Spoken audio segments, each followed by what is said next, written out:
So once again, welcome. I'll share this recording after the session. Well, let's make it engaging. Let's make it interactive. The most important thing that I would say, if you have not yet booked your exam, I would say please make some time to make sure that you've booked your exam. There are two options when you're booking your exam. You will see there's one that says case study, then online in brackets, then another one which just says case study. The one that says online, it means you are selecting to write your exam online. You can write it home, at work, wherever you are, you can write. But you must make sure that you've got good internet connectivity, your laptop meets the requirements, you will do a system test. There is no one who's going to enter your room, and on the exam day, you're not even allowed to go to the bathroom. That's how serious and intense they are. So it's one of those exams that I would say, if you are really good at technology, go for it. But there is no technical support on the day. So if anything goes wrong, there's absolutely no one that you can call. I get students calling me midnight, and there's nothing I can do on that day. When it comes to the exam, it's fully managed by CIMA. No one else can help. But the second option, which says case study exam, you go to a testing center. That's my recommended one. That's my preferred one. Why? Because you just need your copies of your ID, 2 copies of ID, your national ID, your driver's license, and you go there. They will take care of everything. If anything goes wrong, then they'll take care of it. You don't have to worry about anything. So I would say that's the best. Please make sure you've completed your competencies, and if you don't complete your competencies, then by the exam entry cut-off date, then your exam will automatically be cancelled. So it's not like someone is going to contact you to say, oh, you need to do that. No, the system will automatically cancel your exam. And that exam entry date, if you are writing in May, is on the 6th of May. So normally I would leave it until the 6th of May, because if something might happen, just make sure that the 5th you are sorted. You have booked your exam and everything is sorted. Okay. But otherwise, that's it from myself, guys. I've got my telephone number. If you have never chatted to me, you can always chat to me directly for quicker response. I'll share my number here in the chat box. And we are going to do a lot of exam preparation immediately after tonight's class. I am going to share a mock exam. I know there are 3 mock exams that are available on the FOP platform, but for us as Practice Club Accounting, we just feel that might not be enough. We need more practice. So on top of that, I would say those ones, complete them, submit them, they'll be marked, you get feedback. But on top of that, also, we will send you our mock exams. Please submit them. Farai and myself will look at them. Agnes, our other tutor, will mark them, will give you feedback, and experience if just proven to us that the more exams that you do, the more you are likely to be successful in exam. It's not about passing them, no, it's about getting feedback, and that feedback is a game changer. So I would say the next 4 weeks is a do or die. Let's give it our best shot, and yeah, let's see how things will unfold. If you've got any questions, guys, feel free to chat to me, but otherwise, let's get started. Over to you, Farai.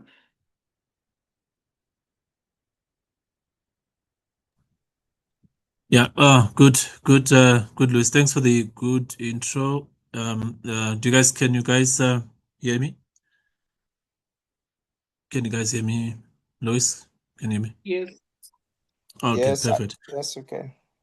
Okay, perfect. Guys, thank you, Luis, for the intro. Yeah, it's quite a solid intro. So I'm Farai. I'll be taking you for the strategy case study for May. Are we in May, right? Yes, it's May. Yeah, okay. I'm still in the office, guys. Apologies, and we're still burning the midnight oil, but I believe you guys are well prepared. Louis gave an intro of each and every one of you. I can see, just call out to Pierre, Fortune, Martha, is it Iviv? Iviv, just let me know, Michael. Then Tsitsi, then PG, then Rose, then Anesh, then Rose Wida. I hope I've pronounced your name well.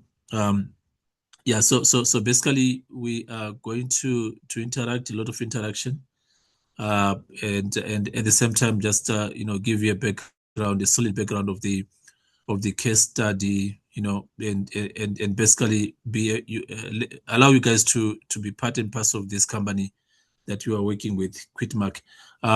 Maybe before I start, some few ground rules, right? Without wasting too much time. So I've got the preset in front of me.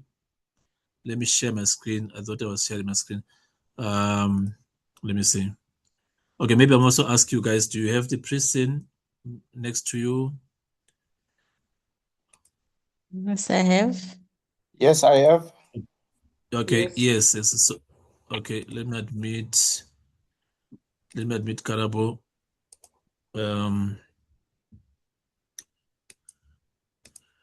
Okay, there you go. All right. So yeah. So basically, we've got three or four materials we're going to be using all the time. Number one, the main preset material, the 24-pager document that we have there. It's looking quite good. Then the next one will be basically what is it? I think there's a workbook, a familiarization book that you guys have as well.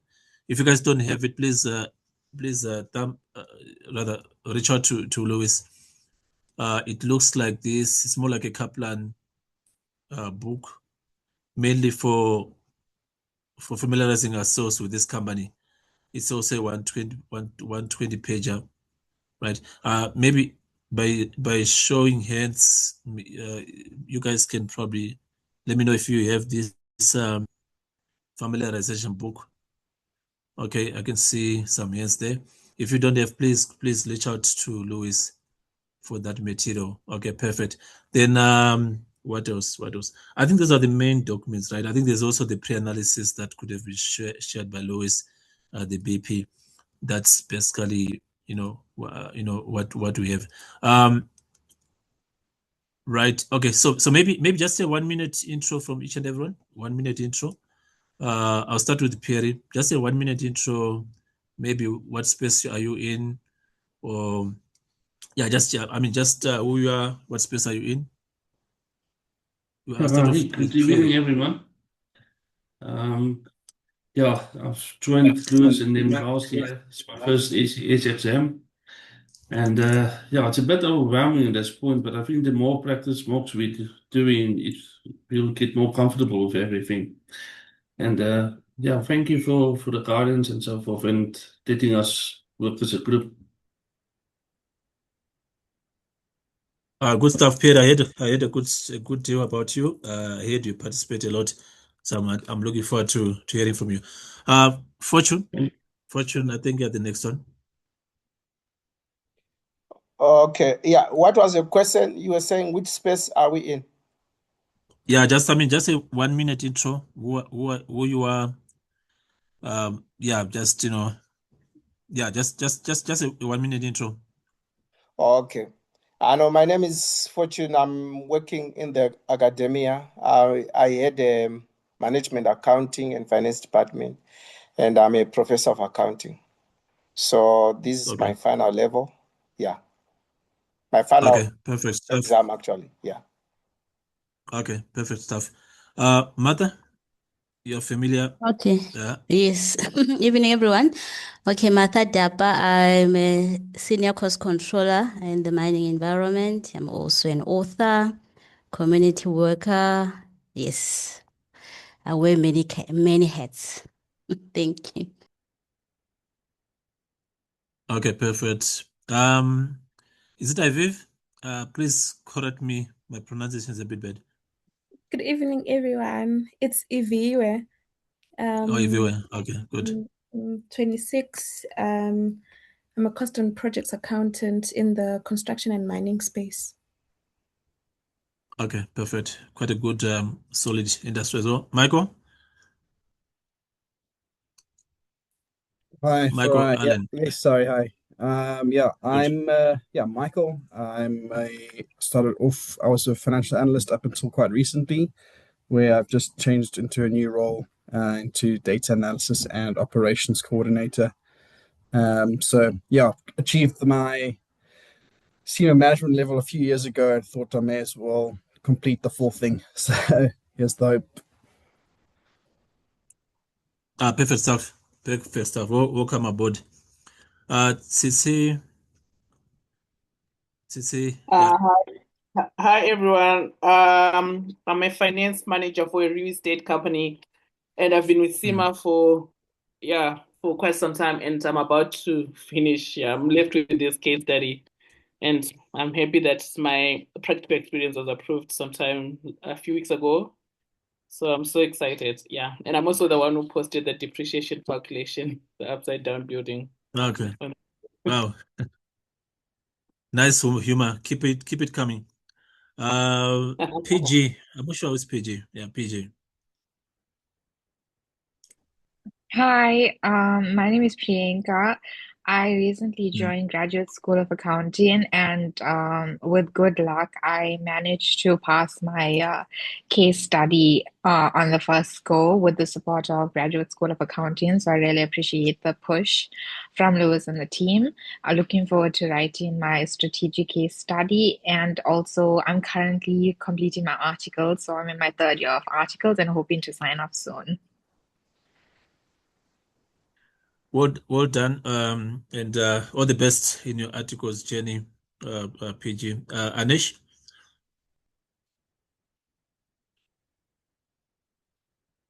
Is it Anish? I think you are.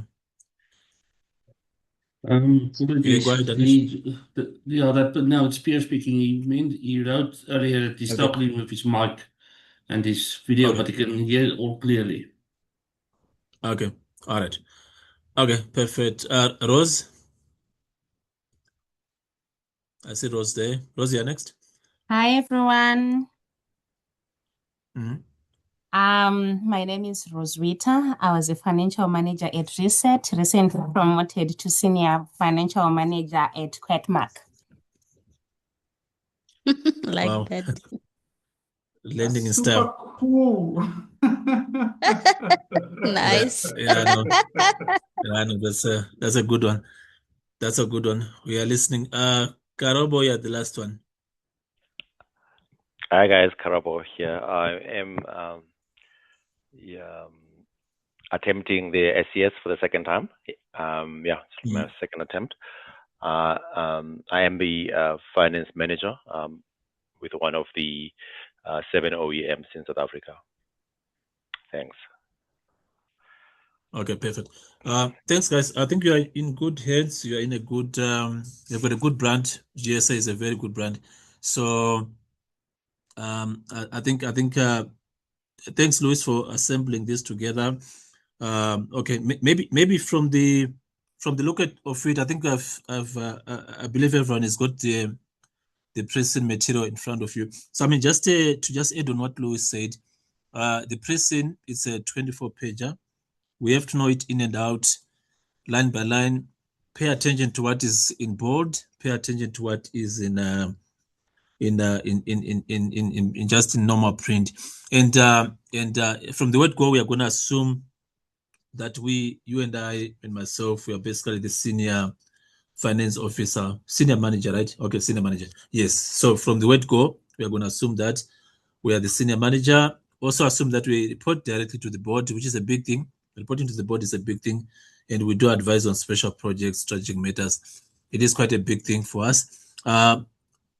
Maybe, again, just another piece of information. So on the day, we'll have what we call the information on the day that will be available to us, that we perhaps are going to find different, or maybe find a bit familiar. So it's good to be familiar with the pre-scene, but it's also very, very important to just trigger ourselves, create triggers on what might be coming on the day.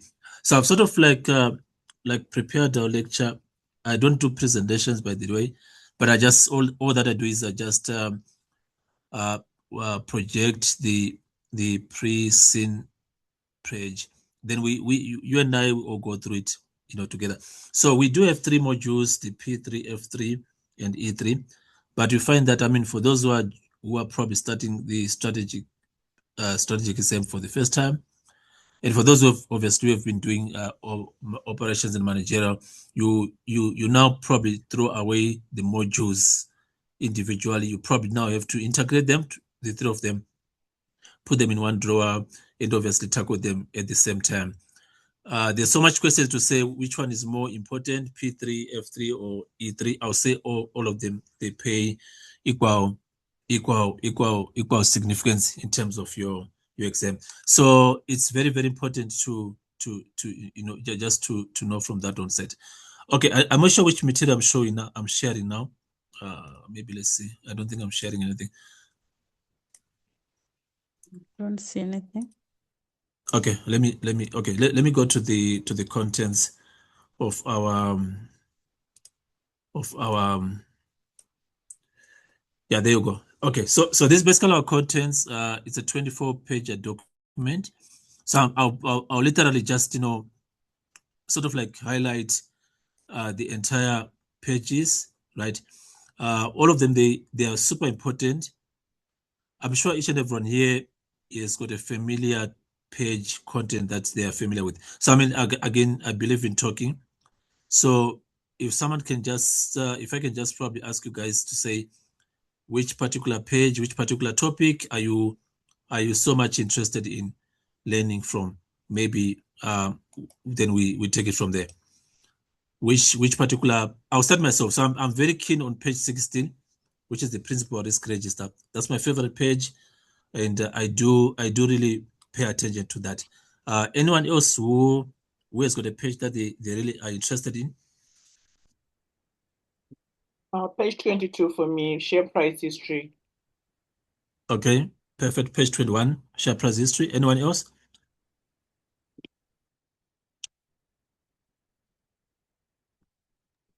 Yes, for me, it's also sustainability. That's page 22, Kwirtmak sustainability. Okay, perfect. Anyone else?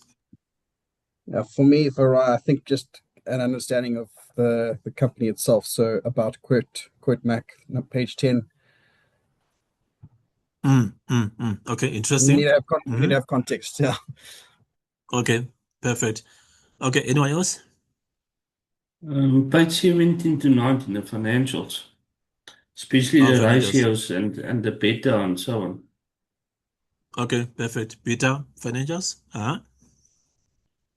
Who hasn't said anything? Tsitsi? I haven't said anything. Yes. I have. I'm the one who requested for the price history. Okay, all right. Everywhere. So I'm not even looking at my name list. I'm trying to learn my names by heart. I think also page 17 to 19, the financials. 17 to 19. Yes, Okay, the financials. okay. Okay, financials. Martha? Martha said she Okay. can't hear you. Yeah. No. I can hear him now. Okay. Now I think, yeah. Okay, so for me, it's actually page 12. I think for me, I wanted to understand exactly what the company is all about because it's going to determine all the decisions that I'm going to make in terms of the mission, vision, and their values. Okay, perfect. Who else? Michael or Anish? Yeah, I mentioned page 10 already. Page 10. Okay, Yeah, all right. yeah. Okay. Who else? Karabo?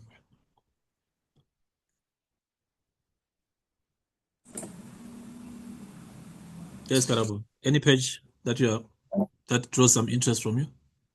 I think page 9, the potential benefits. I think it will go hand in hand with the risks as well, with the risk register. It's the opposite. Okay, all right. Yeah. Okay. No, perfect. I think everyone has said something. Everyone has mentioned something. Why is it I'm doing this, guys? So basically, it's more like a teaser to say on the day of writing the exam or every day we are now working for Oh, Rose. Okay, Rose, go ahead. Rose, go ahead. Page 25 is not highlighted. I'm interested Okay. in growing demand for carbon fiber. It Oh, links with page 25. sustainability. Okay, so you're more into the stories, the lobbies. Okay, perfect. All right. So why is it I'm doing this teaser, guys? It's basically to say each and every day we are basically we have knocked on the door for Kwirtmak, and each and every day we're basically learning what needs to be done. So we could be in an elevator with our CEO, elevator with one of the board members, and we need to give like an elevator speech to 5 minute, 2 minute elevator speech to one of the board members. You don't even make an appointment to meet with these guys. They just show up on the day when they're having a board meeting, and you find yourself to be privileged to be in the lift or elevator with them. What do? You need to obviously say something about the company, but you don't have anything in your paper, in your hand, to say about the company. But maybe you've got a page number. Like me, I know I reference everything to a page number. So the moment I know that page 19 or page 16 is a principal risk, then obviously it actually triggers something in my mind, in my memory. So on the day of writing, as if the day that you are going to have your interview, you would not even have a chance to go through these 24 pages, guys, because every information will be so much, dumped on you on that particular day. So because you don't have that time, from day one now going forwards, you now need to know the information per each page, highlighted, noted, triggered, notes put on, and so that that particular day you are writing the exam, you are writing the interview, I'll call it that way. You are basically now just quoting the page, and you just go straight to that page because that the window will be so little. So that's basically what I wanted to say, in terms of just understanding the company, right? So let's probably go to the context, what is it? The intro. Let's probably go to the intro. So I'll probably just go there. So the intro, obviously I'll be asking questions. There's so much being said in this paragraph, right? In these 3 paragraphs. The first paragraph about a quoted company, what are we picking up here, guys? Just the first paragraph here. So today is about basically picking up triggers. What is it that we need to pay attention to? They are a company that makes and manufactures bespoke items per customer's requirements, and that's actually driving the R&D as well to be able to manufacture these type of items. All right. So okay, so you are picking up that they basically build in commercial 3D to customer specification, more like a bespoke specification. So there's chances that we are going to get an order from a specific customer about a specific customized 3D printer. Okay, fair enough. Anything else that you are picking there? It is a quoted company. It's a quoted company. Very yes. important. Yeah, that's very important. So it's a quoted company. So we can link the quoted company in which particular country, in which particular stock exchange is it quoted, and which currency?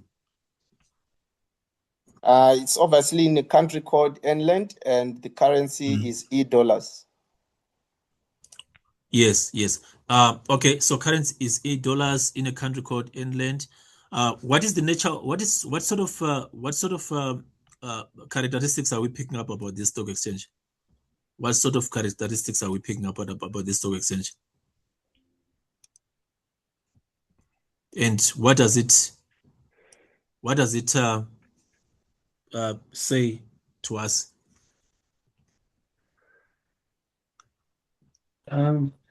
It's well regulated. In other words, it's almost like equivalent to the UK or so forth, and probably the corporate governance and other laws will be enforced to each listed company. Okay, so you are basically bringing out the UK aspect. Okay, what else? Anyone else? There's stability in a developed. If it's in a Sorry, I didn't developed country, then it means there's obviously every regulation in terms of sustainability as well, because it's a really important area that, stock exchanges in developed nations are putting an emphasis on. Okay, so developed, it's active, well regulated. So with those 3, 4, 5 descriptions, what sort of questions, what sort of area do you think we need to focus on from a E3, P3, F3? What sort of trigger might come through? International standards reporting, standards of reporting. Okay, you're picking from the standard of reporting, so more like integrated reporting. Okay, anyone else? Yeah, ISO 31000. ISO 31000. I also think investor and share pricing, when you are looking at probably the beta of the company, would be a lot of focus on that. Yes. So already as you are making your notes, reference to the beta of this company, and already I'm gonna say what is the current beta? What is the beta of the company? If you go to page 21, can someone mention 2.3? Yes. So is it high? Is it low? Is it what sort of description can you put to that beta? It's extremely high. It is high. Yeah, it is very high. The Yeah. the gearing is quite high as well. Okay, all right. Let's just focus on the beta. So the beta is high. What does beta measure, guys? Anyone? What does beta measure? So we are sort of like bridging up the gaps as well for those who have got technical gaps. What does beta measure?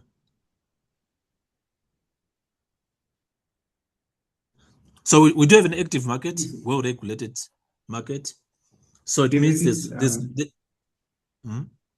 Okay, for I thought, isn't it? It looks at the sensitivity of the share, how the share is going to respond to any news or anything that is going to be happening in the market. Exactly. Thanks for chipping in there. So we have got an active market which is well regulated.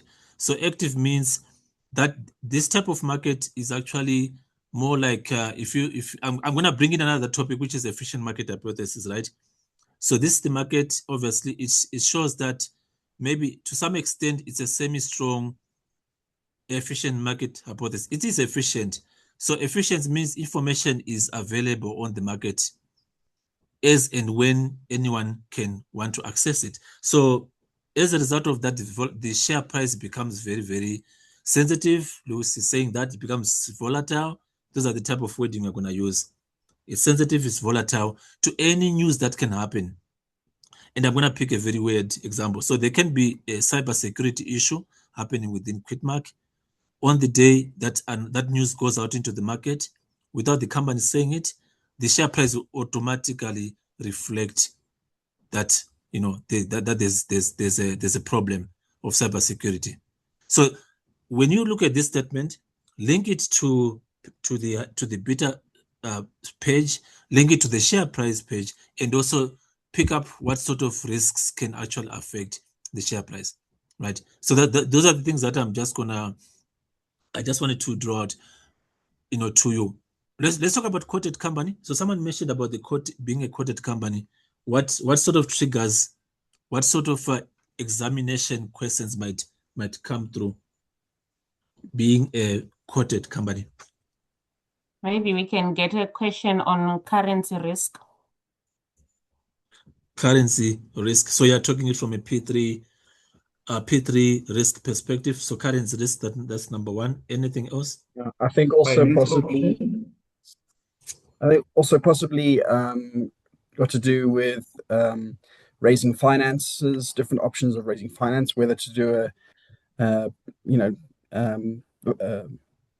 using shares or credit or whatever, the different equity or whatever. So that might be an option as well.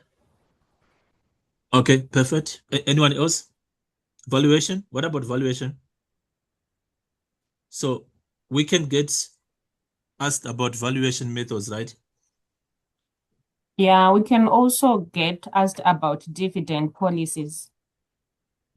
Okay, dividend policies. Okay, that's fine. So as I'm mentioning these things, valuation method, like for example, discounted cash flow, method of valuation, EBITDA multiple method. So these are probably what can arise out of that. And when we mentioned about the beta, I also didn't mention, I forgot to actually, call out the share price at the moment.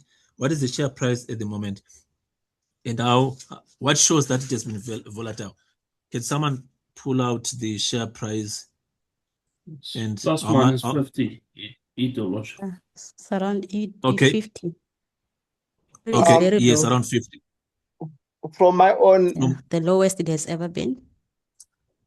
yeah, from what I can see, I would want to put it probably at around 45, because if I look at 2021, that's when I could say it's around 50, 2021, because it's right in the middle. But as I look at 2026, I would see that the graph dipped a little bit, and I would want to put it maybe at 45. Okay. So you want to start off with the when it was its lowest at 45. Is that what you're saying? Yes, no, I'm saying when I look at year 2021, if you look at year 2021, you see that, it's 30th of April 2021. You see that it's right at 50, right in the middle, the visual interpretation. Like there are no figures, but the visual, if you look at it, it's right like in the middle. Then if I look at 2030 April 2026, it's no longer like the same. If I put a ruler, because I used a ruler and go straight, you see that it's dipping below from the middle mark here in 2021, which from my own analysis, I would want to assert that it's no longer 50, but it's around 45. Okay, perfect. Let's see another view. Yeah. Okay. Thank you. All right. Let's see another view. Anyone else? I'm sure we've got someone who seconds or someone who say no, this is wrong. Remember, we're talking about share price volatility, right? We need to pull out the facts to prove that this share price is volatile. Currently, we all agree it's around 40, around 50, E50 currently, or 45, okay? But where is it coming from over the past 5 years, if I may say it? These are 5 years, right? The last 5 years. They're very volatile. Ups and downs. Okay. Yeah. Okay. But if we look at 2021, where can we start off with? To prove that it's volatile. I'll start off. I would want to say that if you look at, like you're saying, the 5-year analysis, I would say that when it got to 2026, it must be somewhere around one of probably its lowest, considering it has been escalating and fluctuating between these years, but the deepest low would have been around 2026. That year, 2026, that's where we have probably the lowest fluctuations in terms of the share price. Thank you. In the highest, what about the highest? So lowest, we know lowest. What about the highest point? Which one was the highest point? Yeah, in 2021. And what at the price of $525 to $530. Perfect. Yeah. Perfect. So during exam, when you're answering the question, you basically will start off with those two within that spectrum, right? Within those two extents, to say it will start off around over 500 and currently at around 50. Then that actually shows the volatility that we are talking about. You kind of like ignore quoting what is happening in the middle. Okay, perfect. I think we've done enough. Let's talk about our role as senior manager. What sort of triggers are we seeing here? what's our job description? Like let's actually look at our job description in terms of this aspect. I think the biggest thing that stands. Yeah, go ahead. Sorry, I think the biggest thing that stands out to me is just the advice on special projects and strategic matters to the board. Okay. Yeah. So yes. So before thanks. Good contribution. Before I go to that, I actually wanted to say let's look at our 6. Is it 5 or 6 core competencies that we have for this case study? There are 5 or 6 core competencies. I just want to remind each and everyone. What are the 5 or 6 core competencies which form part of our job description?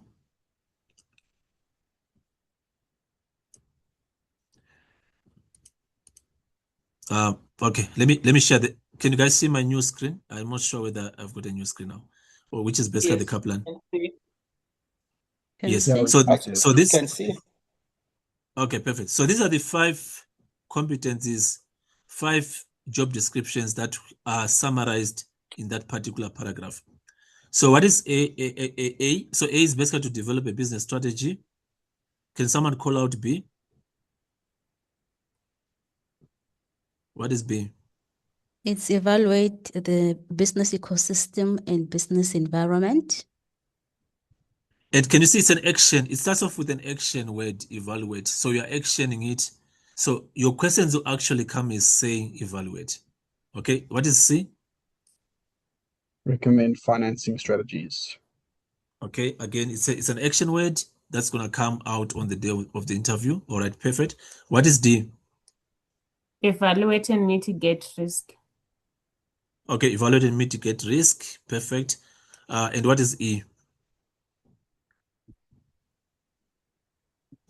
Recommend and maintain a sound internal control environment. Okay, all these 5 competencies are a bit overwhelming. They look quite daunting. So, but I want to sort of like pacify to you guys to say you can get around all the 5 of them by practicing as many mock questions as possible, because you're gonna find yourself getting maybe quite a chunk of your questions saying you need to evaluate. Part A says evaluate. Part B of the question say recommend. So these are basically what will be happening: evaluate and recommend. They can to some extent you can be asked to do a review. So a review type of question is also quite familiar, with your previous questions. So when you get a type of a review questions, it means you actually need to go and actually assess whether information is complete, and also assess whether information is actually accurate to some extent, and also whether that information is actually correct, right? So that becomes a review question. But we'll look at it as we are dealing with questions. Let's probably jump on to the actual meat, which is the 3D printing. I'm not going to spend so much time here because I really want to probably cover as much as possible. We are basically given now the actual technical stuff of 3D printing. You are not supposed to know the exact technical stuff, but you need to draw out some language, some terminology from this type of scenario that we are given, right? So maybe the different types of the printers to some extent, maybe the various applications of the technology that also can come in. That's what you need to understand, and also what actually do we mean by 3D printing and the software involved, right? Maybe again the last paragraph, the pictures. So one of the things that I've learned of late is pictures make a big deal to examiners. Maybe if I may probably pose a question, what type of a printer picture are we looking at here? I mean, I'm just being, trying to ask a technical question. But what picture are we looking at here? 3D printer printing 3D printer. what looks like a fan. Okay, perfect. Does anyone see a different? Does anyone have a different view? Because I think we all have different views by looking at stuff, right? Does anyone have a different view? So why am I asking this, guys? Because pictures make a big deal in your case study. There's no way we got this picture without they will waste so much ink on it. So we need to know these pictures, because now from here you can tell the specs, you can tell the way it looks, you can tell how the image looks at, and obviously what this printer does, right? So spend some time here just understanding the what, the why, and the how part of it, right? So I think that's fine. I'm gonna probably look at it. There's obviously a bit of jargon that is being thrown in here, but maybe again, let me probably zoom in on this paragraph here. Again, I want to ask anyone, or anyone wants to probably give it a shot. What sort of trigger? Why are we giving this information? What would you be expected in an exam? What would be expected of us in an exam on this information?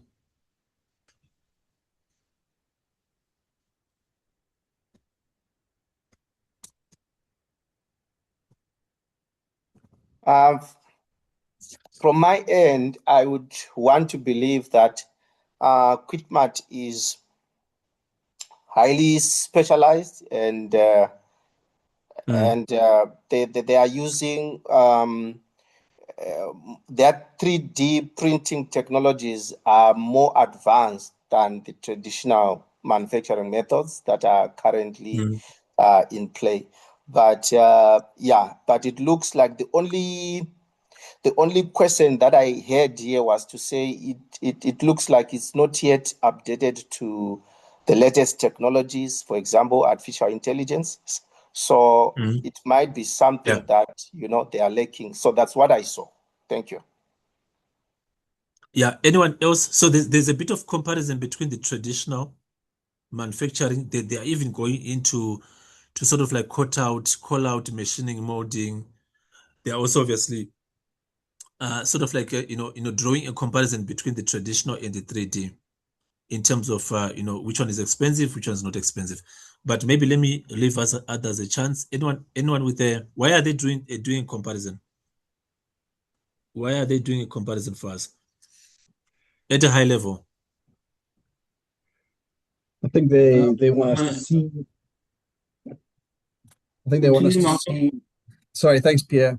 I think they want us to see what the benefits are, and possibly where it's not interfering, but where it's disturbing other markets like manufacturing. So it's not necessarily manufacturing itself, but it is challenging the manufacturing industry. Perfect. There's a wording I'm looking, but it's fine. I think it will come out. Was it Pierre? Wanted to say something? Yeah, if you don't mind, for 3D printing, it will be more expensive if you try to mass produce like the traditional manufacturing. However, if you do bespoke or specific designs or a once-off part, like somewhere they mentioned we supply stuff for the aerospace and the automotive industry, and on a lesser mass production scale, it's cheaper than mass production. And your prototyping is also cheaper because you can design it with AI and 3D technology, the computer-aided design technology that they supply as well. So if you really need to design a new thing and you prototype it and it was successful and you want to start mass producing, you need to work the options between 3D printing and actually creating molds and traditionally mass produce. Yes. So yes, go ahead.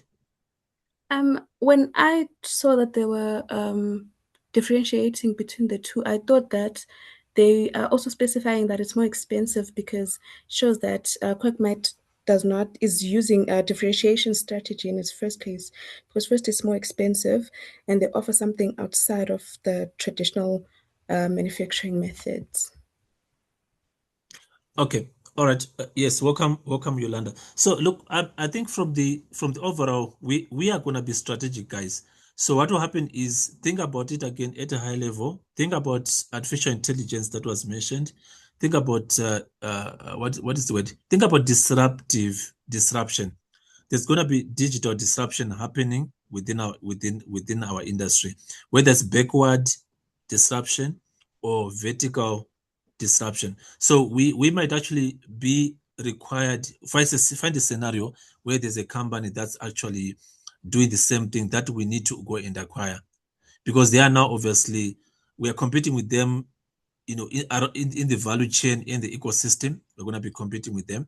So the best thing is to actually go and acquire them, swallow them, make them part of us. Then we need to go and actually work with them. Maybe they're still in the traditional manufacturing, type of environment, that company. So that brings in now, management, what is it, culture management. From an E3 perspective, we need to obviously to see how to absorb them into our organization, and I mean, look at strategy formulation, look at things like suitability, acceptability, and feasibility when you're basically assimilating, acquiring this company. So that's basically what will happen. But obviously, when you are describing this, you need to have this jargon that you need to introduce to for you to be using it when you are describing the type of industry that you're working with. All right, okay. So I'm a commercial person, so this wording here sort of like caught my attention. Maybe let's look at this entire page. Unfortunately, I have to highlight everything. I know it's not good, but I'm just going to highlight and see whether someone can pick up any trigger, anything that they find fascinating, or is there something that they are struggling with to understand? It is the time to do it, to ask these type questions. Anyone finding something interesting? There's a picture there that we need to understand as well. Technology disruption, or in terms of innovation.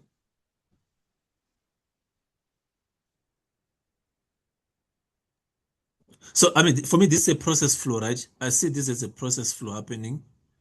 Where it says in a commercial setting, there's that's how it starts. Then after that, there's a digital model that has been drafted. Then obviously there's a final stage, right, to transfer the process file to the 3D printer. Then they are giving us the objects that can arise from that particular, particular 3D printing. I don't know whether there's anyone that picks up anything. I still continue to think there's digital costing that we need to sort of like go and brush on from an operational level. Yeah. Look, you will have to continuously improve your software and secure it. So that's a cybersecurity risk. So that will be continuous cost. Yes. So actually, yeah, that's a very good point there. I actually wanted to sort of like say, yeah, there's no mention of cybersecurity in the entire 24 pages. So because we are dealing with the online digital information, content is gonna maybe be shared between the supplier and our Kwirtmak. Files are gonna be shared. So expect cybersecurity, to come in, for example, when there's a 3D printing. So there are basically examples of cybersecurity that happens, that are common with this type of industry. But again, that for me, that's actually a trigger in this particular page. We are moving on to page 6. I know I'm a bit slow, but maybe I'm just trying to provoke you guys to think ahead. So what is fascinating about page 6? Anyone? We are still in the technology space. So these are the type of printers. I think, and soon we'll go to. From my end, I think what I just noticed is extrusion is one of their main types of printers that they produce, something like that. Okay. Yeah, besides the other ones that they've mentioned, it's yeah. Okay, so yeah, basically saying this is more like their what do you call it, their main product that they are developing at the moment. Yes, it's one of them. I mean, there are other there are others, but I mean this one is if we read further, of which it's coming, but they have mentioned that they continue to build these type of printers, the extrusion ones. Yeah. Okay, all right. Now, having said So that, can we think about? Okay, all right. Someone else? So it rings into my mind to say, okay, so if they are having this type of a printing technology, then if I look at its advantages and disadvantages, then I can be able to compare it with something that they are not yet doing, something which, buyers would be interested in. So it's a market that they could venture into, which creates some kind of further advantage to Kwirtmak. Okay, so that's a good point. So I'm gonna bring out Ansoff's model. Maybe can we probably zero in on Ansoff model? How many of you still think about remember maybe to some extent remember Ansoff, the Ansoff model? Do we need to brush on it quickly? Yeah, the Ansoff model talks of market development, market penetration, product development, and diversification, so forth. So, okay, yes. So product development, rather market development is basically using the current product and going into sorry, market penetration rather is probably one of the strategies where they would use the current product and actually go and penetrate into the existing market. So we need to think about that. Then obviously we'll probably look at us at product development where they are developing a new product. So they might run away from extrusion.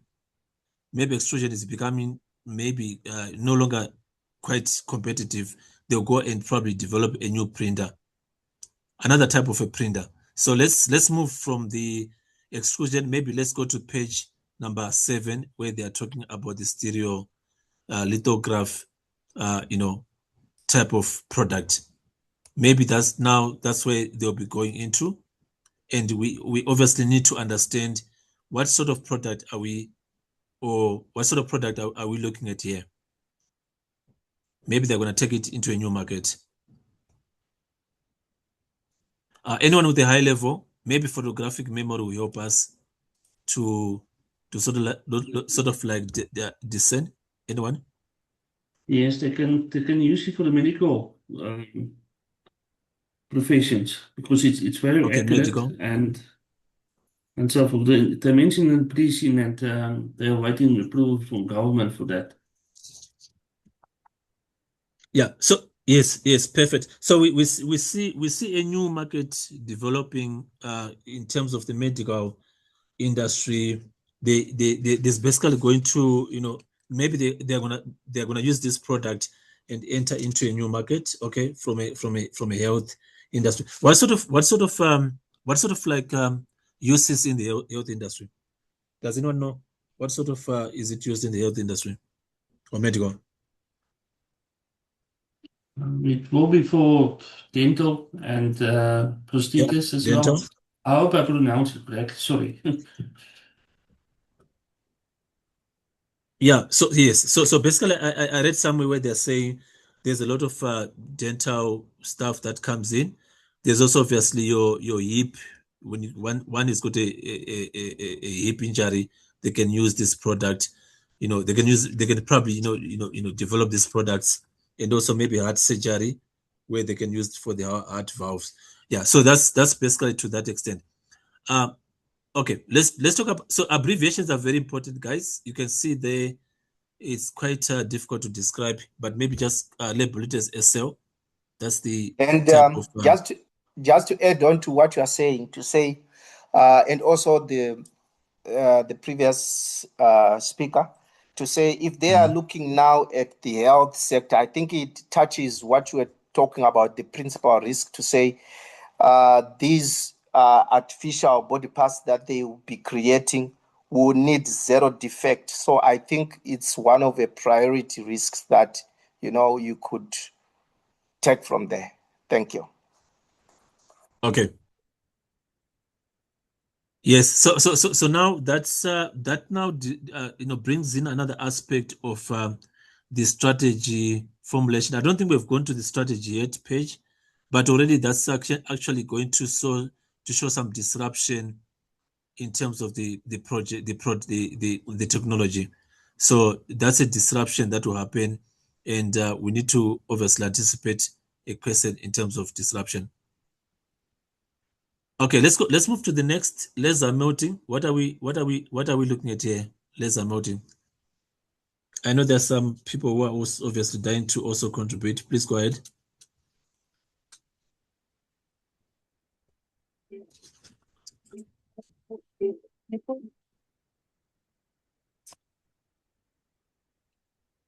Laser melting. What's happening here?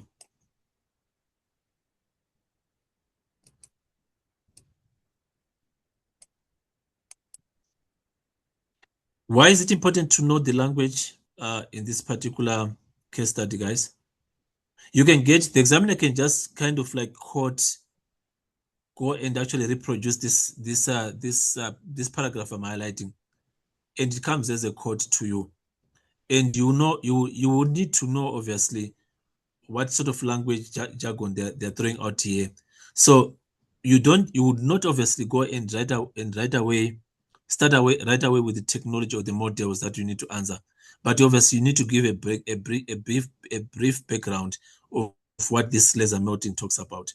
Hence, it's important to know what it does, and obviously it's important to know how to use this particular jargon, wording in the exam when you answer this particular question. Farai, I just want to confirm. So are you saying we must actually know all this type of printers Yes. and know Yeah. the different Yes. characteristics of each and every printer? It does help to give you It does some help, extra added marks. Yes, it does. It does help a lot. Okay. And It does help a lot. speaking of quoting, Yeah. I just also want to know to say there was a time that you're also saying we could be asked to know the page, number and so forth and so. Then Yes, what if you emphasize to use a quote from the precinct to emphasize a particular point? Is that acceptable, or they want you to elaborate in your own words? So actually, that actually gives you a what you call a high level competence answer. So it becomes a very high level answer by actually saying as per page number 8 rather, in brackets, page number 8, we actually told that a multi-jet printer does this. That actually gives you a very good marks, high scoring marks, because you want to reference to this particular material. Referencing actually makes a big deal to the examiner. Okay. Yeah. Okay, so maybe enough of the printers. Maybe let's look at the material. I'm gonna just high level look at the material. High level look at the material.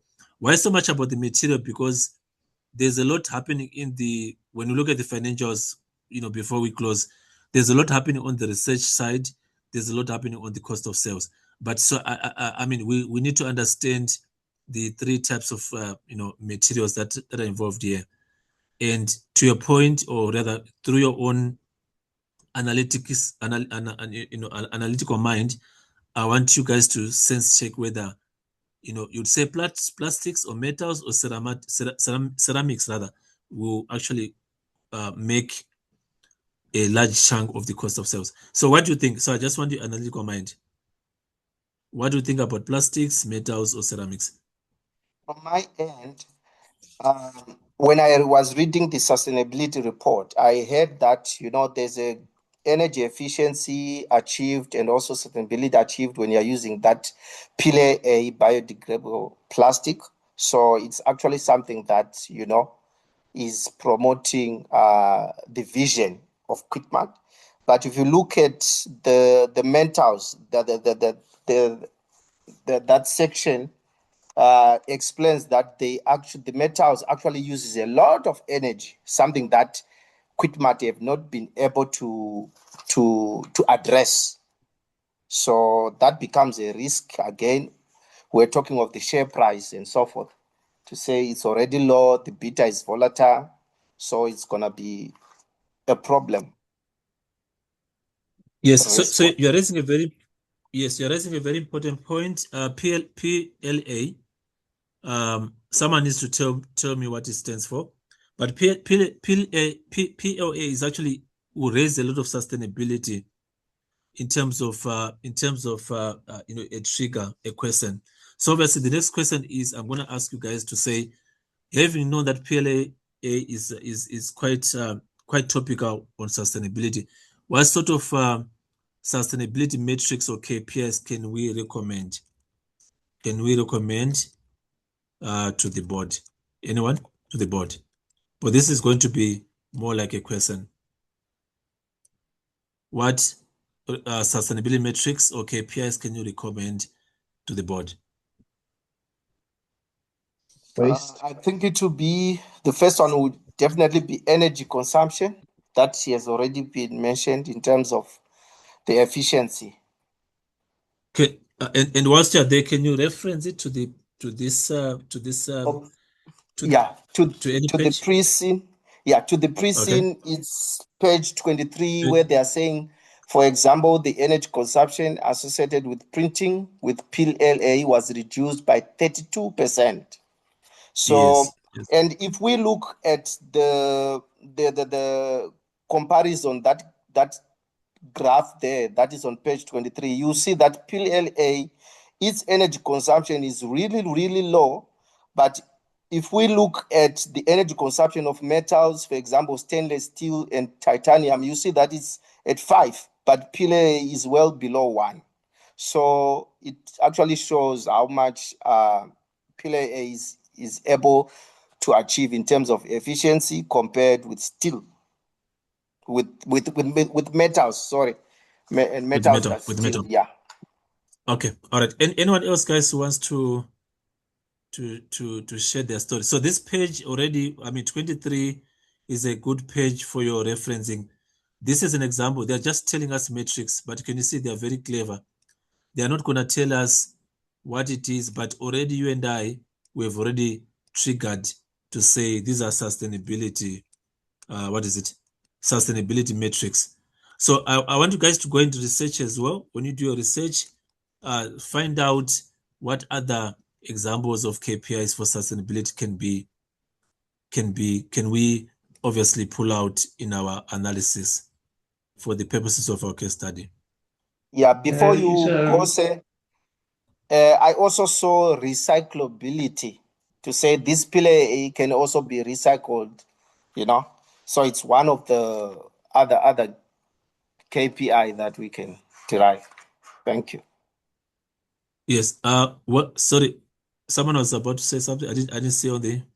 Go ahead. No, it's no problem. I wanted to mention that there's emissions as well and particles that's being released when you do the extrusion printer. So you can put in a KPI to measure that. Yeah, emissions and particle releases. Carbon. Yes. So again, I foresee a metric. I foresee in the pre-scene, or rather in the unseen, rather information on the day where they will actually tell us they want to achieve some some carbon emission, certain carbon emission by 2030 of so much, right? And obviously it's because of the regulation wants this to be achieved, so they want to make sure that they do please the regulator in the sense of that. So it might be one of the KPI that they need to tick when they maybe they want to do some industry consolidation by buying one of the companies that is also part of the competitor. But the regulator will obviously say you can only buy as long as you achieve some target of this emission of carbon. into by a certain period. So that could be one of the reason. Okay, I think we've sort of like exhausted everything here. I think we will agree that PLA is the most preferred. I'm not sure metals compared to ceramic. Anyone with some industry knowledge can help us. Anyone with some industry or technical knowledge. Before we go to the benefits, and let's look at the benefits. Why are they telling us about benefits of printing of 3D? Maybe let's just analyze them together. What are the benefits of 3D printing?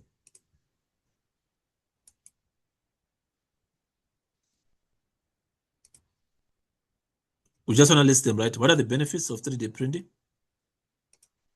I think it's sort of like a strength of this company, to be able to manufacture a wide array of, commercial printers that are capable of working with different types of materials. So it's actually a strength when you look at the SWOT analysis of this company.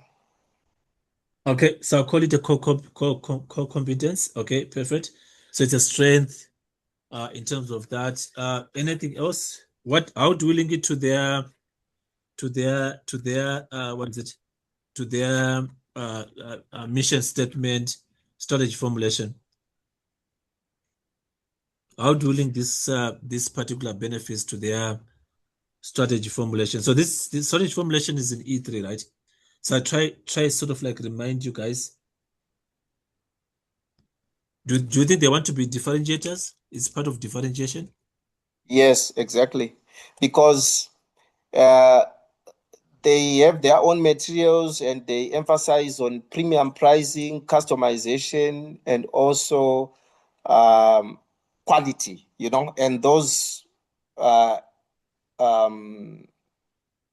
indicators show a high level of differentiation strategy. Yes. So those are the 3 points that you can probably bring out, and you can now justify by the level of research and development.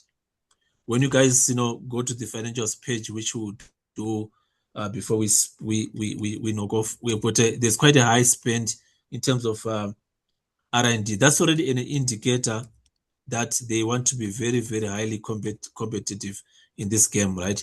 So that's their strategy formulation. Sustainability. Why do you think on the research and development, I would want to say let's remove the high, because if I look at 2025, there was a drop in research and development to 2026. Okay. So the company is actually killing itself somewhat because it relies on this research and development, but it's relatively low compared. The 2026 figure is low compared to the 2025. So that's really worrying because its competitor. Okay. Yes. Oh yes. So you're mentioning competitor benchmarking, right? So to say this is already they are not supposed to be dipping, going low in terms of R&D, but maybe we'll probably find out more why they're doing that when you look at the percentages.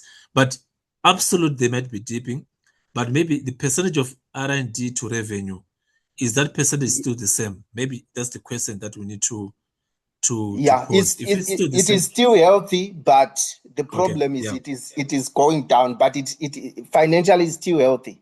But yeah. Thank you. All right, perfect. Sustainability. Let's talk about sustainability, guys. So I think I'm crossing over. I know some of you might not like the game, but I'm crossing over, into other pages in the future. Sustainability. Where's sustainability in the bigger? Is it at an operational level? Is it at a management level? Is it at a strategic level? Their sustainability. The tone is at the top, at board level. Board level, right? Yeah. I don't know, because if I look at the board committees, there's a committee called Risk and CSR, and I think sustainability is at board level, something that Yes. Yes. is Yeah. being overseen by different non-executive directors. So it's something that is a board level. Yeah. Do you think we need a strategy officer? So a sustainability officer, chief sustainability officer, which I know many companies now have currently. Yeah, definitely we need them, because we can't leave everything to be accountable, to be accounted by the board, straight from the managers to the board. It's not. I think it's a scenario just like you were saying of the cyber risk, that you were saying there's no chief whatever information for cyber as well. Yeah, cyber security officer is not even available. Yes. Yeah. Yeah, so I think those two offices are very, very important. Okay, all right. I think we've said enough about the product, the printing. Maybe let's take a break at 20 past. I know we need some energy. But before we do that, I'm just gonna have a quick look at the company itself. Let's talk about the company, guys, because this is the company that we're working for. What sort of information is enticing to you? For those guys who said they like page number 10, what sort of information are you guys drawing out?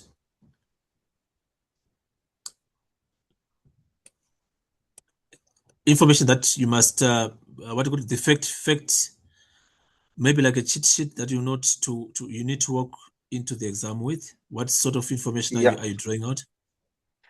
If you look at it, this company was quoted in 2004, and here we are in 2026. So it's obviously established, and how many years roughly? How many years? 2004, 20, is it not 2022? Is it not 22? 2026. Oh, it's 22 years. It's 22 years, yeah. Yes, being on the stock exchange. Okay, I'll say roughly. Just always use words like roughly or approximately 22 years. Okay, you don't have to be specific. Okay, in existence. All right. You were saying something. Yeah, so I was also saying the fact that it has been, providing these 3D products and providing technical advice for 22 years, it must have a good reputation. Reputation. Okay. Yeah. So because I want to hear different voices, I'm gonna probably ask other guys. Maybe Tsitsi, what do you think about reputation? What is reputation in the bigger sense of case study? Reputation.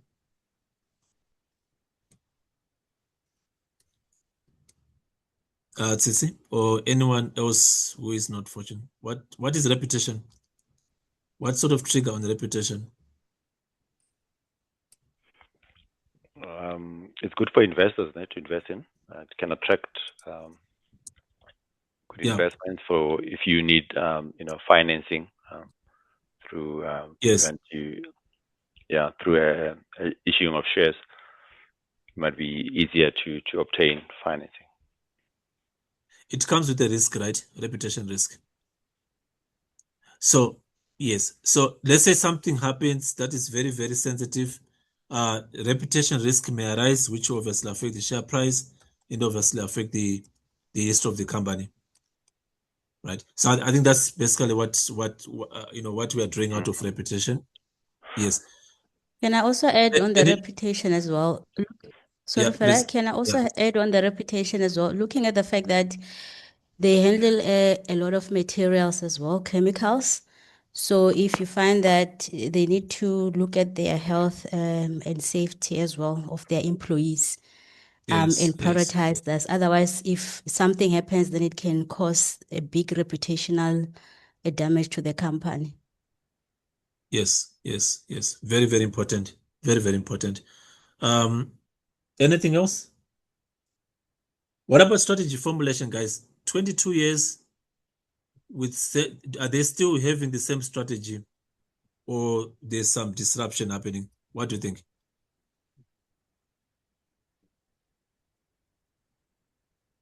think there's Or it's some something that we are disruption. gonna. Yes. I mean, Yeah. if I look at the profit is and the revenue dropping, I think that there is some disruption. They need to do something different and catch up. And because their competitor, Briscoe, is doing extremely well, so there is something that their competitors doing right, which can also, looking at their share price dropping to its lowest, that maybe even their competitor can want to buy them out. Okay. You're crossing over the map. A good answer. Anyone else? I heard someone was saying something, so I can't see my screen. Yeah, I also wanted to concur with her in terms of focusing now on the research and development risk, because the research and development finances are dropping. Like they dropped from 2025, and 2026 is even lower figure, but compared with the rival Presco, it's actually increasing. So they are being outspent there in terms of research and development by their competitors. So the competition is actually intensifying. Okay. And obviously, what is the word? What is word? That's actually now obviously now may pose flags to anyone who wants to come and buy them out. Yes. Let's take a 10-minute energy break, guys. I believe in wellness, so let's take a 10-minute energy break. Maybe we'll not have chance to look at the competitors, or sorry, the customers, but we'll just jump on straight to some extras of the mission, vision, values. 10 minutes wellness break. We come back at 7:30. Thank you.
All right, guys. We are back. Are we still same number?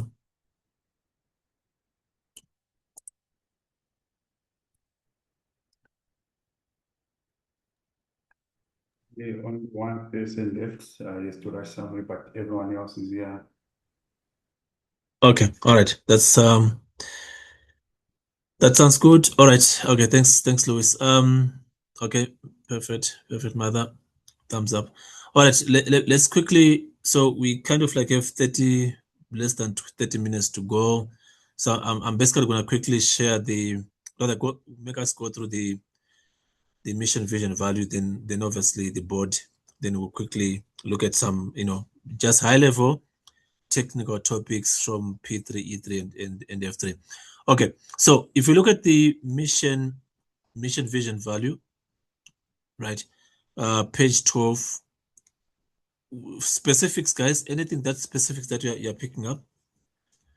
Anything specifics that you're picking up? We hasn't said anything. I know. What's the name? If you I haven't heard you any. If you were Yolanda, anything that you can pick up from the mission, vision, value?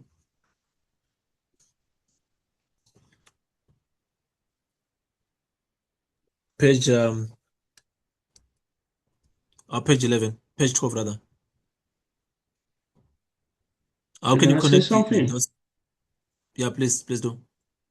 Yeah, while we're waiting for somebody else to add value for, in the vision it says it's a leading provider, so it can either be one of two things. They're leading in innovation with research and development, or they're actually a fast follower of other technology that's just been released by competitors, relevant in inland or other internationally as well.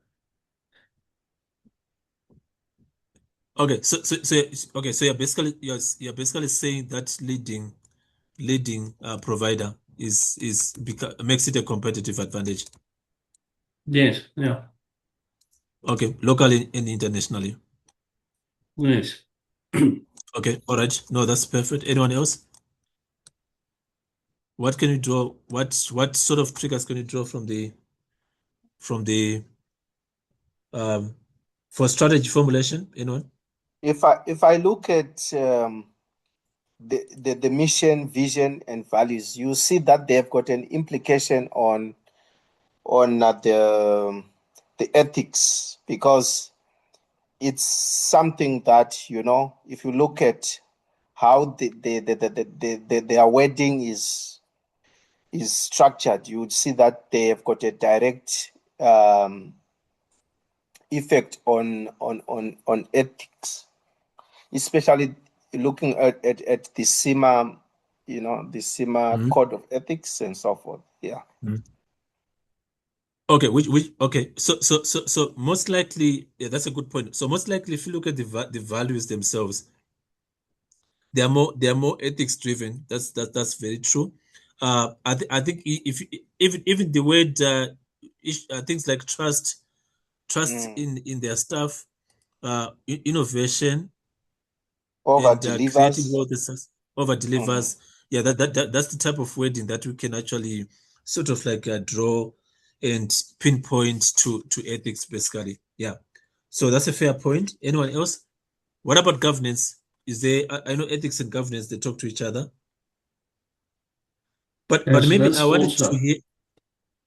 And Yes, so that's you raised. Okay. You raised a very good point about governance. Remember, we're talking of sustainability, and they are saying there to be achieved in a sustainable manner. And imagine a company that has got a vision on sustainability yet does not have the appropriate structures within its structure. That's very worrisome. yeah, exactly.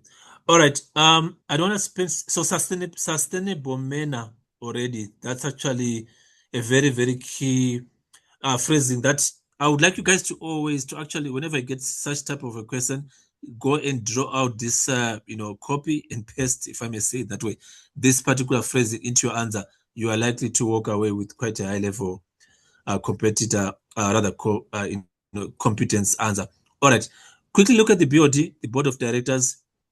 So high level is, I guess I want you guys to sort of like map to say how many non-execs do we have, how many execs do we have, and the balance of play between these board of directors. Quick summary, high level.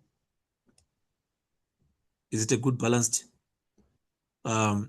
board structure? Quick summary. There is only one non-exec. Oh, sorry. Like 3 non-executive directors. With when we need to code the names, right? Mada.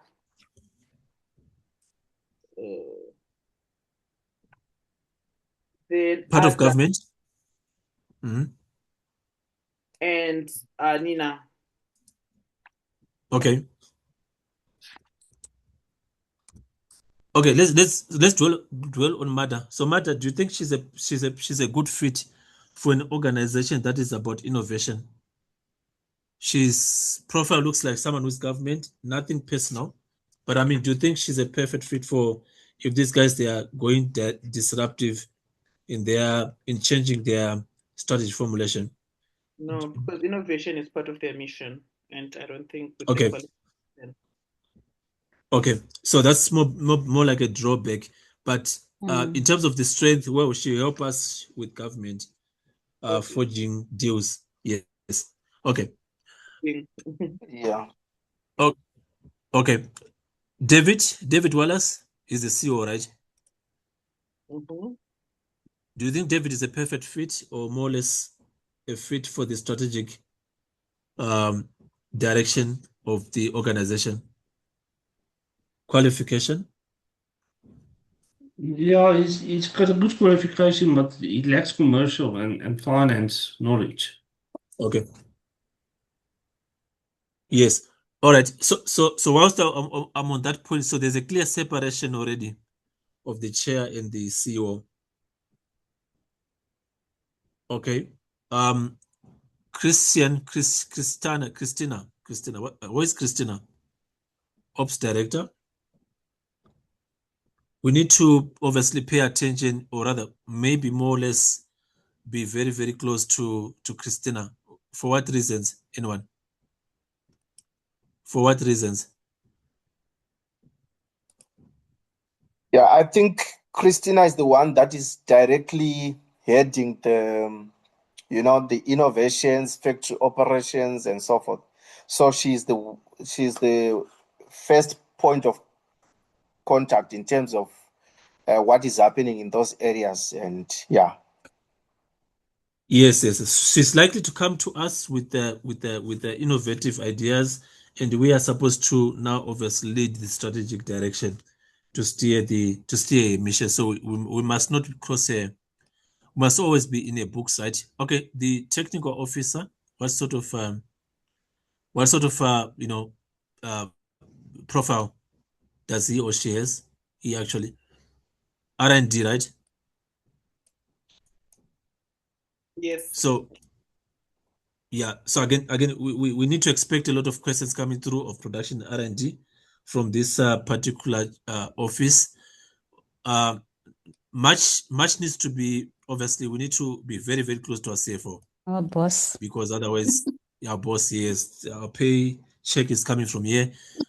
We should support, yeah, right, in terms of doing what she wants us to do. She was a CA, a chief accountant, promoted to board in 2025. So the fact that she has been promoted to board recently, that means she doesn't have so much experience of the board. So we need to help her a lot in supporting the board mandate from a finance perspective. So we've got a bit of heavy lifting to do. Our marketing director, anything that you guys can call out? Marketing director. Straight from high school. Marketing director. Straight from high school? Just as after school, started in the manufacturing. There's no professional. Okay, yes. Okay, so yes, so they need to be handhold. They need to be basically be, given a lot of things to, handhold. Okay, the rest, senior independent director, that's basically economics, banking. 3 advisory, that's ADA. Professor, again, that's again where they might actually come, a varsity can come, university may come to us and say they want us to host or finance their research and development, right? So we need to obviously respect the professor. Then obviously Nina becomes one of the non-exec. So there's a good balance of play in terms of governance, code of conduct, and board effectiveness, right? Not that we need to agree with everything. So page 15 becomes more like what you need to look at. So there are a bit of blanks here, guys. Can you see board responsibilities? Sorry, There's so Farah, much. can I add? Sorry, can I Yes, just please add do. something? I've also noticed that they also seem to be promoting more internally. So they promote a lot of Okay. people internally into the executive or non-executive director roles, which can also be a disadvantage in terms of bringing Okay. new perspective into the organization. Yes. So yes.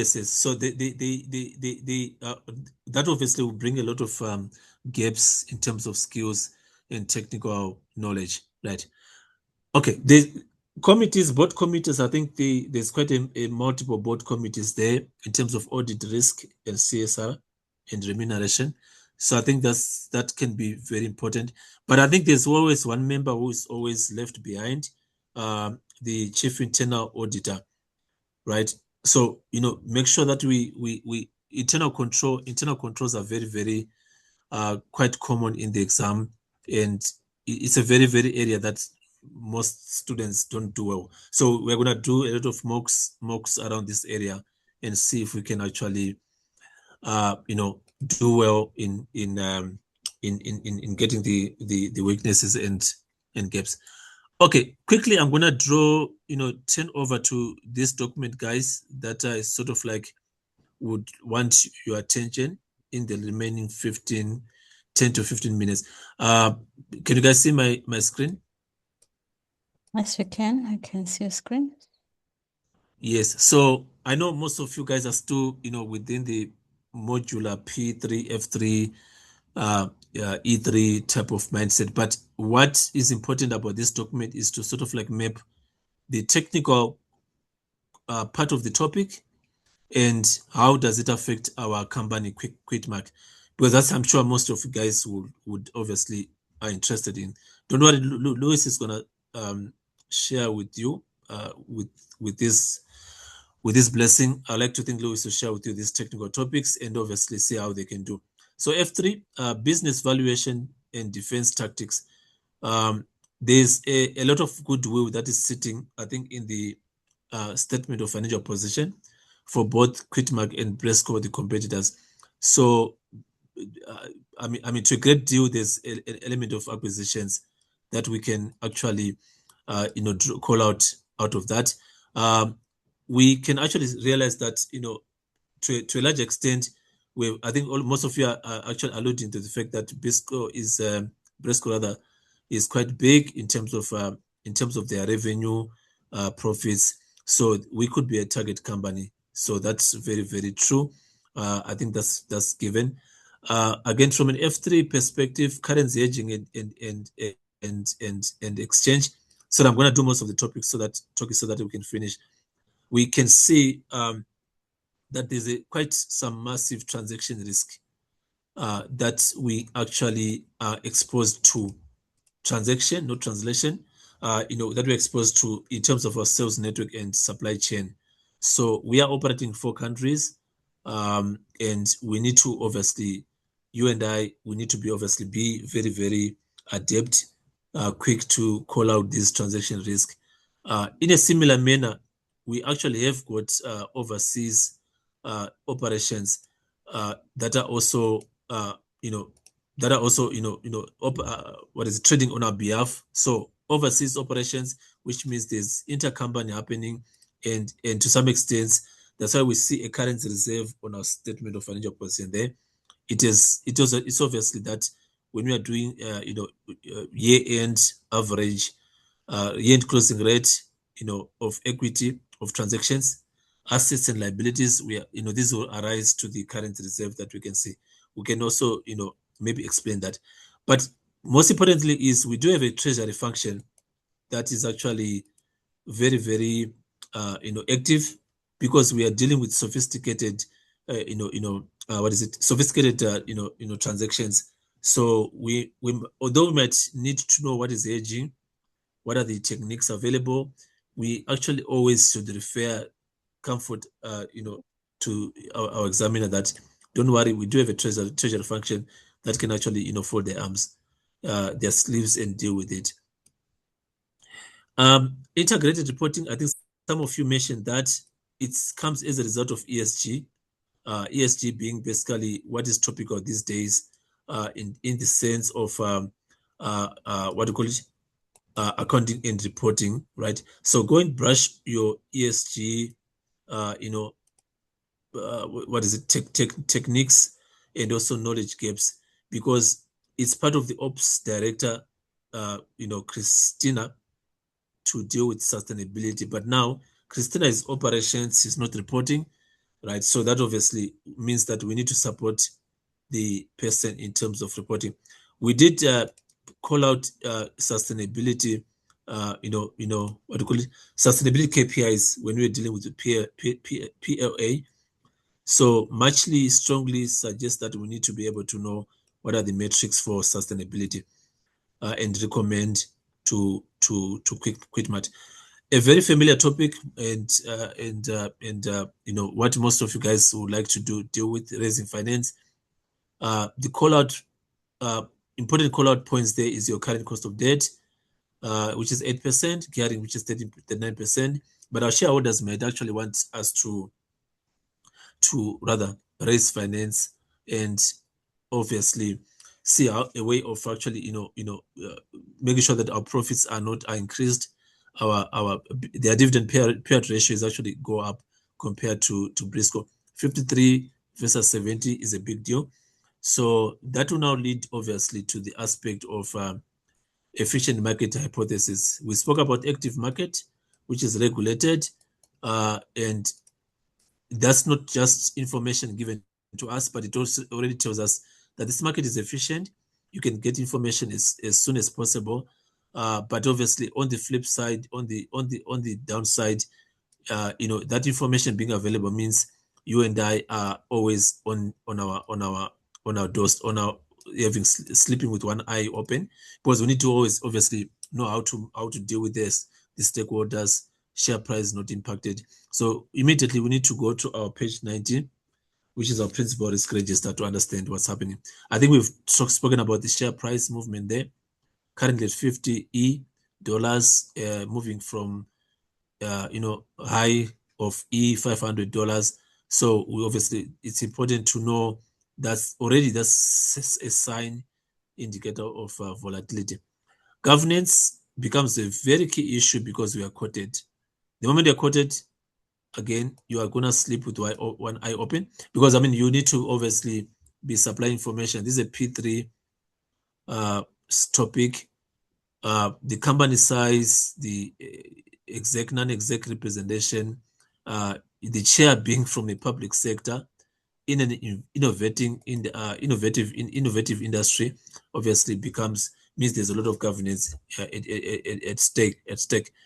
Pay attention to the mission, vision, and values, the board structure, and the principal risk register, because they will obviously be asked in the real unseen exam.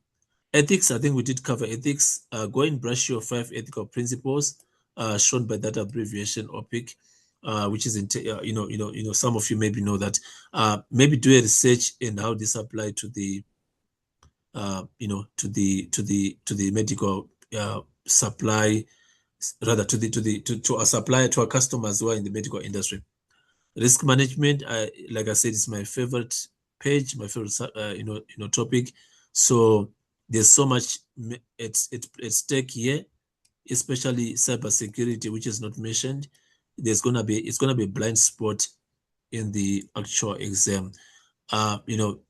So this is already now going into the cybersecurity space, where they're giving an example of 3D printing and CrowdStrike that has happened before. It has been an issue before, and how does it pose a threat to us? Cybersecurity is 25% of P3, so don't make a mistake of that this is going to be silent.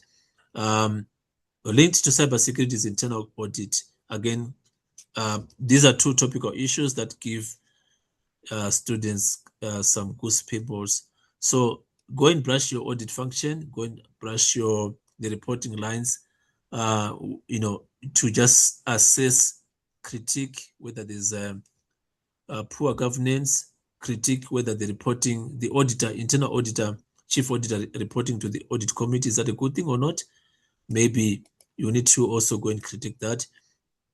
So most likely you're going to get a question to say, can you review and highlight what are the weaknesses in this? The SAF method, I'm not sure who still is, I think it's Wilson. Suitability, acceptability, feasibility normally comes when there's a consideration to buy a new manufacturing plant or to partner with a new client. So we all know what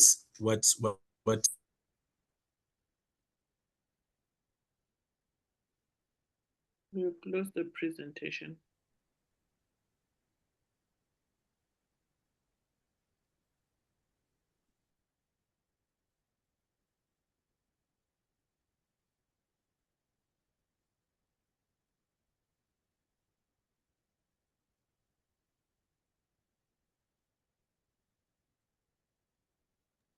Hello, Farai? Hello? Yes, we lost both the presenter and the presentation. Yeah, I'm trying to get him back. Give me a moment.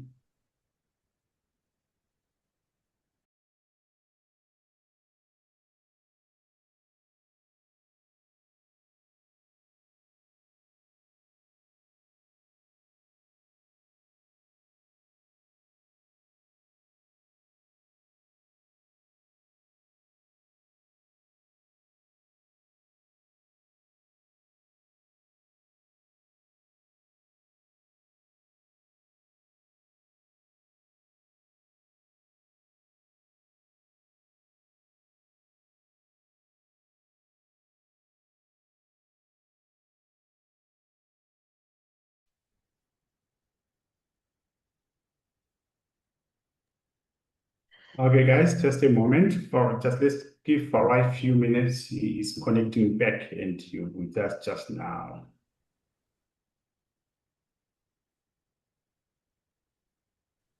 sorry guys, can you hear me? Yes. Sorry, talking about sustainability, my power just broke. Okay, all right. Let's go. Okay, I think I was basically, I hope I didn't miss anyone. I think we're talking about strategy formulation rather.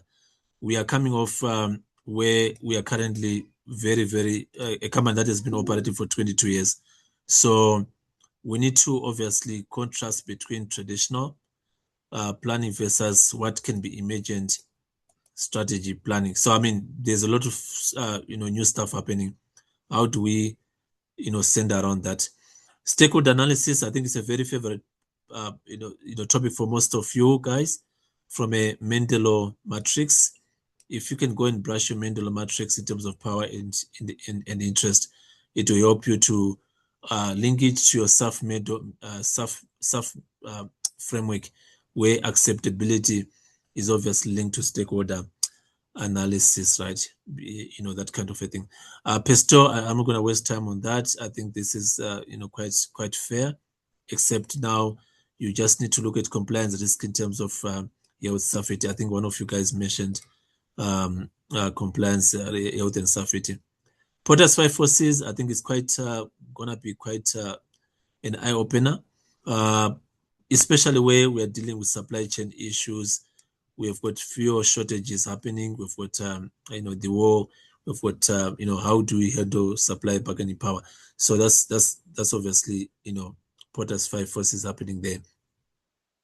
The game theory comes in as well from E3. A lot of students do brush through it, but it can also cause havoc, where especially we're dealing with the interest, where we're dealing with Kwirtmak and their competitors and customers. How do they deal with each other? I've seen a lot of questions, guys, around scenario planning. So it's very, very topical. It's very, very key.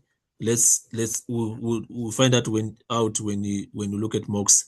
I know Louis is dying to jump in now, and obviously give some healthy talk around mocks and stuff. But I think this is it for today.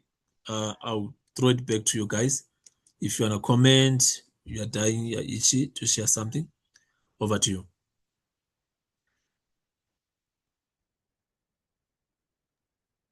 Yes, thank you so much. I'm a little bit interested to know, those, especially the financial strategy module. You have those type of hedging, instruments. I did not hear them being discussed. Are they a focus, or it's something that we must not consider that much? We should just probably focus on the valuation techniques and so forth. No, so I mean, look, they're quite topical, Fortune. So we need to know them.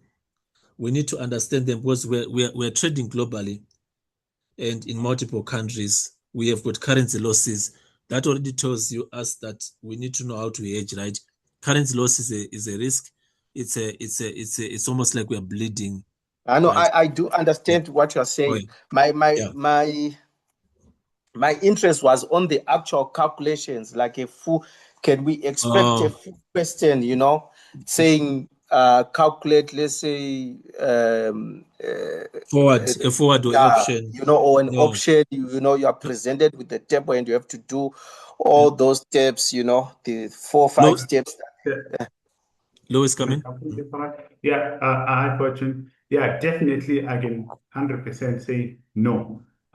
They will not ask you to do any calculations whatsoever, and the probability of any calculation in that exam is literally nil. But what they normally do is, as part of your reference material, they will give you a table of they'll do the calculations for you.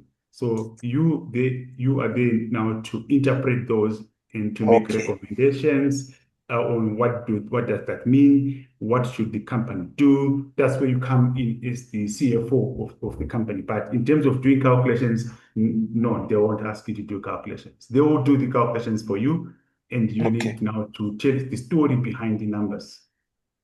Okay. Thank you so much for that clarity. Lovely. I see Martha has got a hand up. Yeah, Martha. Yeah. Yes, Farai, before you go, I think you wanted to hand over to Louis. I just have a question for you. You've done this for a very long time and you've seen it all, right? You've seen the successes and the failure, and we really don't have much time. How, and sometimes as a student, you can end up focusing on things that really, at the end, you realize that you actually wasted so much time. How can you advise us in terms of the strategy so that we can really, really get the best out of the so short amount of time that we have? How can you advise us to really approach it so that we can get guarantee of that pass at the end? Thanks. So I'm not gonna waste so much time. I know again Louis will come in. Look, like I said, that 24 pager, 25 pager is your Bible. So you need to cling on to it every day, go through it line by line. Don't spend a day, an hour without just going through it. That's key point. That's low hanging fruit. Apart from that, I would expect you to do more than 9 mocks, mother. 9 mocks. There's gonna be one-on-one 9 mocks. feedback. Yes. Okay, Louis. Not less than. So 9 is the minimum. Honestly, no. I think obviously what Farah is trying to do there is to emphasize the importance of doing mock exams. But if you look at the FLP platform itself, it gives you 3 mock exams, right? And according to CIMA, they say those should be enough. But obviously, with our experience, we feel it's not enough. We give you additional 3 or 4. So we need to get to that 6 and above number of marks. But in terms of, to say, limited time, I wouldn't say limited time per se. If you look at it again, this pre-scene was released about 2 weeks ago, if not. So according to CIMA and their rigorous research, they say from the time then that this pre-scene was released until the exam time is adequate for you to pass. And the common pitfall where most students fail in is to go and try to regurgitate P3, E3, F3, which therefore becomes a trap. But what you need to do is to understand the concept of all those P3, E3, F3, but not, I would say, not the nitty-gritties as if you are writing an objective test. But I'll give an example. I think Farah was mentioned. Just know in terms of your growth strategies, we have got our answer matrix. So, but now we look at how can this organization use market development, given that they are a global company, and things like that. So I would say we've got enough time. And as long as you do your mock exams, Farah, you will mark them. If you've got any questions, you can give me a call. You can give me myself a call and things like that. So the strategy matter is to understand this business inside out, so that on the day of the exam, you don't have time. Honestly, you might have done in management level case study. In that example, you can't open that pre-scene. So I've never opened it by heart. What is my beta? What does it mean? My board. What does it mean? And at strategic level, emphasis should be on. I've seen over the last couple of years, there's so much risk controls, auditing in that exam. Semester in, semester out, there is always auditing, corporate governance, risk. So again, I'll share another document that breaks down core activity area A, B, C, D, which are the hot topics and all that stuff. No need to bombard you today. I think you've got enough for today. But next week, I'll bring another document that kind of highlights key areas under each core activity. I hope I've answered you. Okay, thank you.